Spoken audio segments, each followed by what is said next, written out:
नमो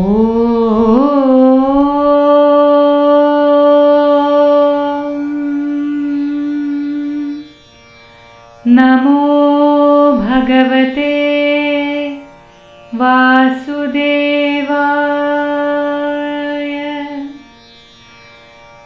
धन्वन्तरे अमृतकलशहस्ताय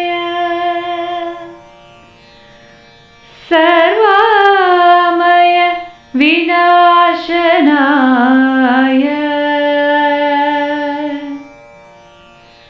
त्रैलोक्यनाथाय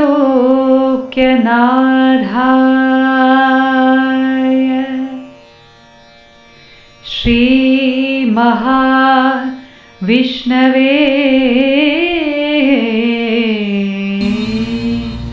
नमः. Ayurvedic physician, how the Ayurvedic physician must involve in autism management. So straight away we will go to, without any interruption, we will go to the topic straight away, because my introduction is over, that I'm Dhanesh Kumar. And today, actually, as the first slide shows, that application of integrated, multidisciplinary integrated therapeutic interventions for autism management. Here in autism, actually, is autism spectrum disorders. As I think you people are all aware that autism is not a single condition; it's a spectrum of condition. I want to tell you one thing, that today actually you don't expect anything about autism here. Actually, I'm not at all talking about autism in detail here. Actually, I'm taking a part of intervention of autism spectrum disorders. Including the maybe associated with the medication or any other kind of Ayurveda treatment, how the therapeutic intervention, like modern therapeutic intervention, how it can support with other kind of medicinal support, medicinal intervention for autism spectrum disorders. Anyway, I'll come to the in detail about the topic. First of all, I think I have mentioned that multidisciplinary team for autism spectrum disorder management, it is different, because in 1969 onwards, WHO says there is a group of professionals required when autism to be handled, and you can read that there are so many professionals, including a doctor or a physician who should be trained in this field, as well as a nurse, physiotherapist, speech pathologist, audiologist, occupational therapist, social worker, clinical psychologist, occasional counselor, prosthetist, orthotist, placement officer, special educator, recreational therapist, and so on. There are so many professionals are required as a multidisciplinary team members. And one of the main member is the physician who is trained in this field. Actually, our point, otherwise our interaction today is basically to empower you doctors to a level where you can handle the condition along with your Ayurveda intervention. Suppose in today's interaction, before going to today's interaction in detail, I want to tell you that you have to imagine that we are all leading an institution, or suppose you are getting a chance to head the institution where all the facilities like speech therapy, behavior therapy, and so on, so many specialities will be there. You just imagine. Or if you are going to start an institution where you want to have such professionals under you to handle such conditions like autism spectrum disorders. Not only autism spectrum disorder, there are other development disorders like maybe intellectual development disorders, maybe cerebral palsy, ADHD, learning disorders, and so many things. And many of the conditions is required a group of therapeutic intervention along with your Ayurveda intervention. So today you are learning how we can interact, or how we can guide an institution or guide a team, how we can prepare for that. You people have to prepare. At the end of the program, you should be able to analyze each and every professionals who is handling speech therapy, who is handling behavior therapy, and what they are doing and how they are intervening. So many things to be known. Otherwise, you can't handle, most of the professionals where they are working in different institutions, what happens when they go to such institutions, when they want to lead such a group, actually they are feeling so much of disturbances just because they don't know. Actually, basically, they don't know what they're doing. maybe rarely, or maybe sometimes in your OP also, you might have seen so many kids coming with maybe with different development disabilities, including autism spectrum disorders. But unfortunately, I don't know, the word maybe sometimes you feel apprehensive, but I'm telling, unfortunately, sometimes the doctors, who not only the Ayurveda doctors, other professions, including all the allopathic medical professions, are maybe sometimes they feel failure, because they are not they are not maybe they don't know where to stand, where to send the kids for further intervention, how we have to plan for intervention. That is one of the point where all the medical professionals stand.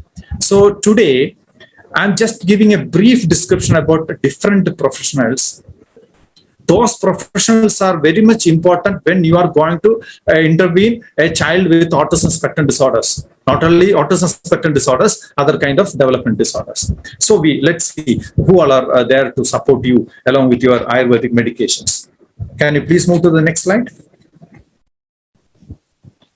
Okay, the first professional group is speech language pathology, or speech language pathologist, or speech language therapist. Before to enter into in detail about all the therapies, I want to tell you that there are two types of therapeutic intervention. Not two types, actually. For my explanation or my description, I have divided into two groups. One is the prioritized therapeutic intervention, as second one is supportive therapeutic group. Prioritized intervention group or prioritized therapeutic intervention group, those professionals are very much important in the management of autism spectrum disorders.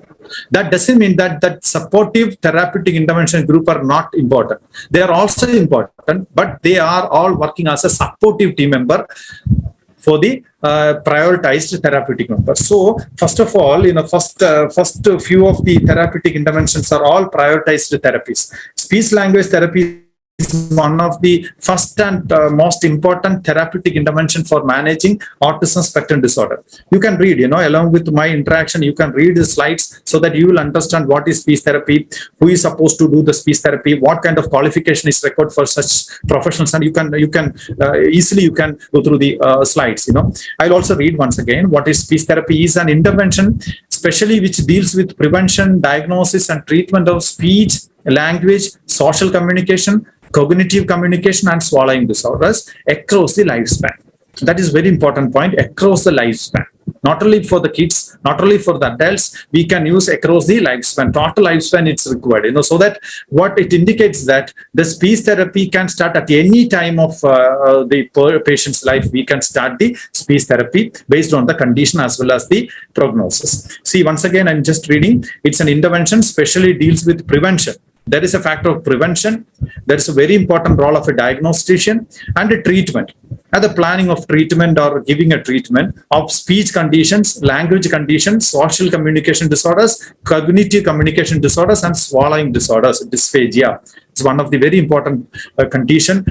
Mostly we can see with neurological deficits. Okay, this is what called speech language therapy.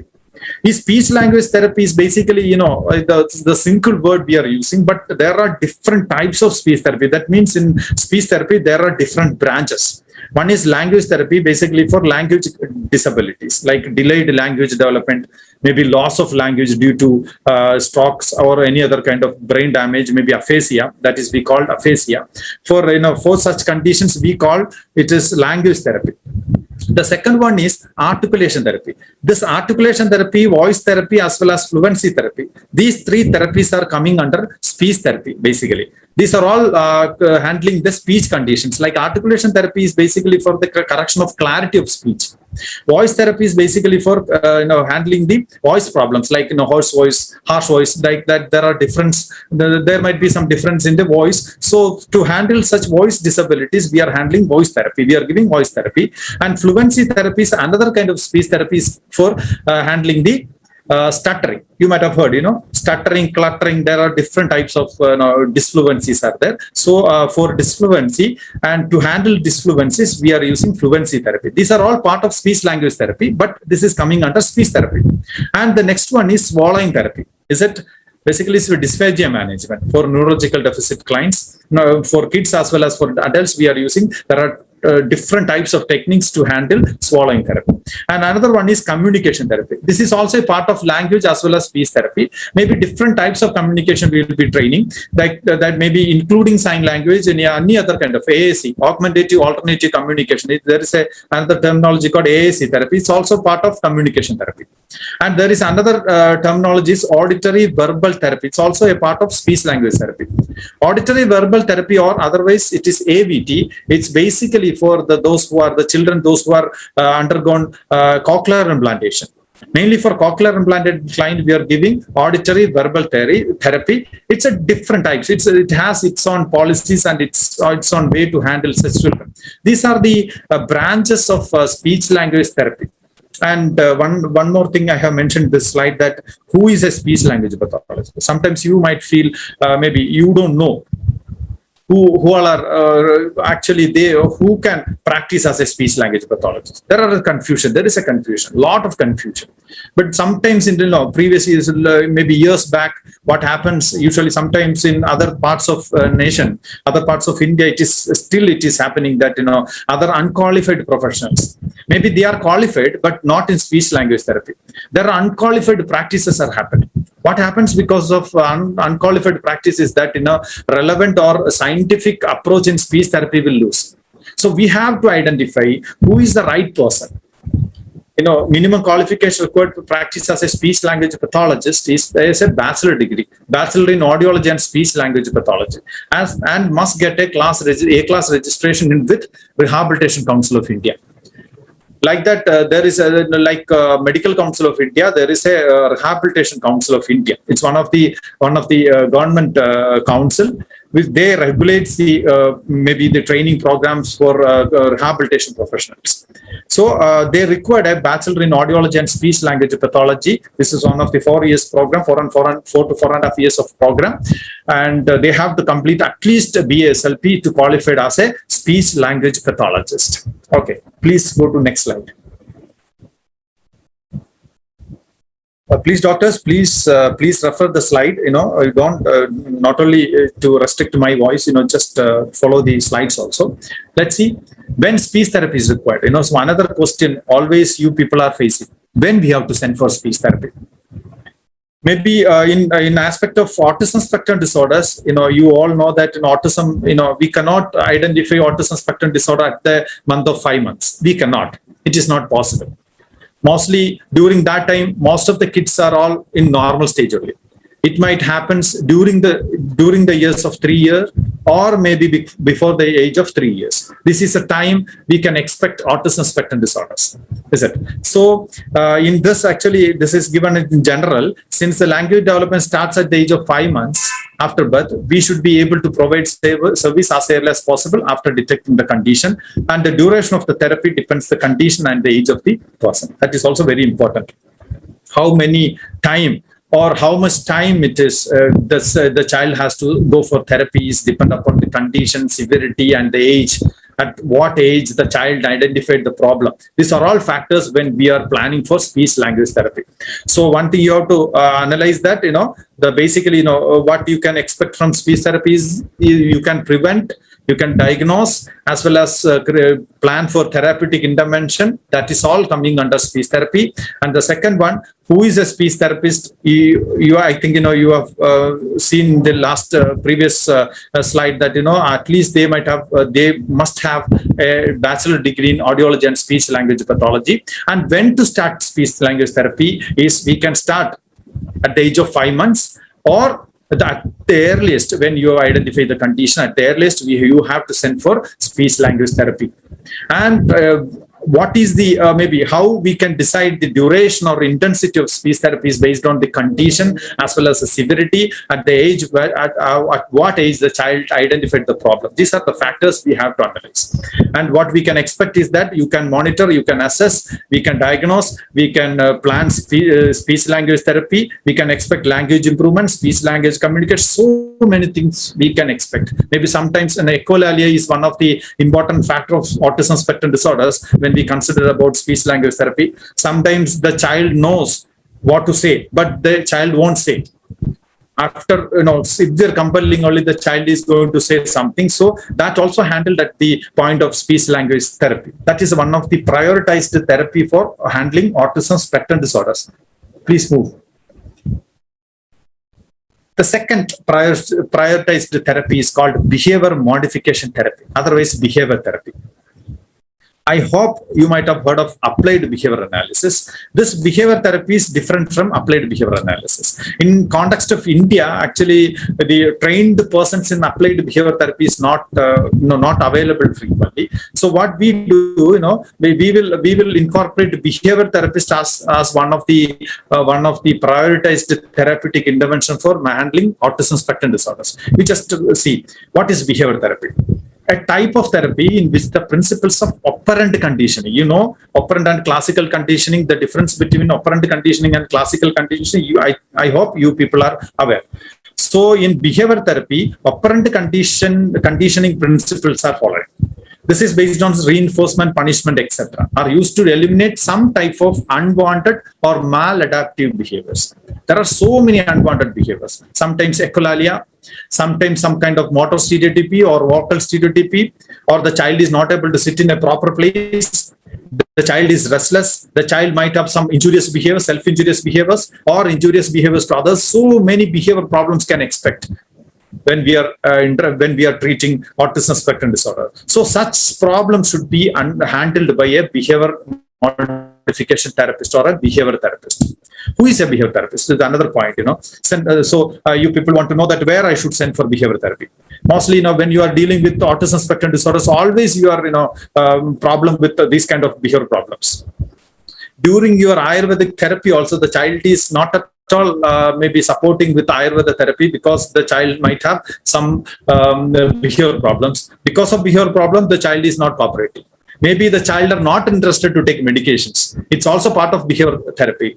So these are all coming under behavior therapy. And the minimum qualification required to practice as a behavior therapist is a master degree in psychology.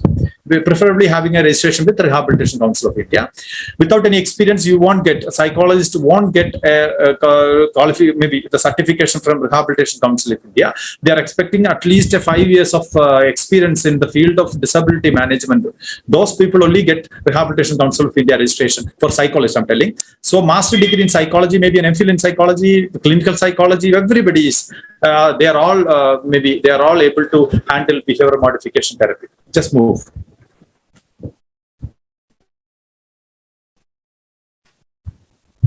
Then when behavior therapy is required, another question. Same as speech language therapy, we came to know that at the time of 5 months we can send for speech language therapy. But when we can send a child with autism spectrum disorder or any other kind of development disorder, at what age we can send for behavior modification therapy? This can be started at the age of 1 year, or as soon as the problem is detected. Since the overactivity normally arises between the age of 1 year and 5 years, so at the age of 1 year, at the age of 1 year and 5 years, the overactivity, another kind of a behavior problem, which shows in ADHD, learning disorders, as well as in mainly in autism spectrum disorders. Sometimes overactivity is one of the problems. So when overactivity comes, so we can start at the age of 1 year for behavior modification therapy, or as soon as possible, as soon as the problem is detected. What you can expect from behavior therapy is, detailed assessment and monitoring of behavioral issues. What are behavioral issues? I have listed all the behavioral issues, and so we can assess how much is the intensity of behavioral issues, the frequency of behavioral issues, the root cause of behavioral issues, how to handle such behavioral problems, what are the reasons for having such behavioral issues. Everything will be analyzed, everything will be monitored by a psychologist or a behavior therapist. The second one, the expected thing from behavior therapist is IQ assessment. Autism rating, we can rate the autism, using Indian scale for autism assessment, otherwise called ISA, ISAA. ISA, that can be downloaded from National Trust website. You'll be getting this ISA, Indian scale for autism assessment. Another international scale is called CARS, CARS. childhood autism rating scale. That is also another important tool which we are using for analyzing autism condition as well as the severity of the autism spectrum disorder. That rating, that severity analysis, everything will be handled by a psychologist. And assessment of social ability. That means the ability to handle social situations, social scenario, how the social scenario the child is able to handle, how he is responding, how she is responding to social stimulus, how he is interactive, or the social behavior, how the social behavior, everything will be assessed under, or everything will be monitored under social ability tools. So that also handled by a psychologist here. And the third one is better management of the behavioral issues such as hyperactivity. Maybe the child is not at all able to sit in a proper place. The child is always hyperactive, inattention, lack of attention, attention seeking behaviors, problem with sitting behavior. Maybe the child is not able to sit in a place, so we cannot teach him, we cannot give other therapies. So it's very important, because before going to a speech language therapy, most of the kids are going for behavior therapy, because the child has to sit for speech therapy. So we have to concentrate first we have to concentrate at the behavior, then only we can make this child to sit for a speech language therapy for any other kind of therapeutic intervention.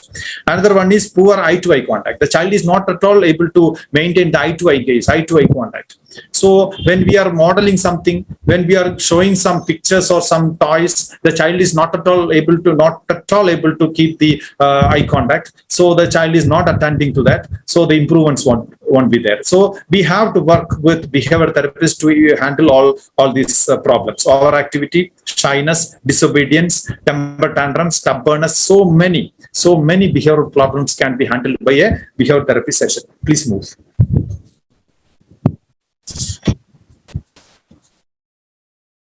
Okay.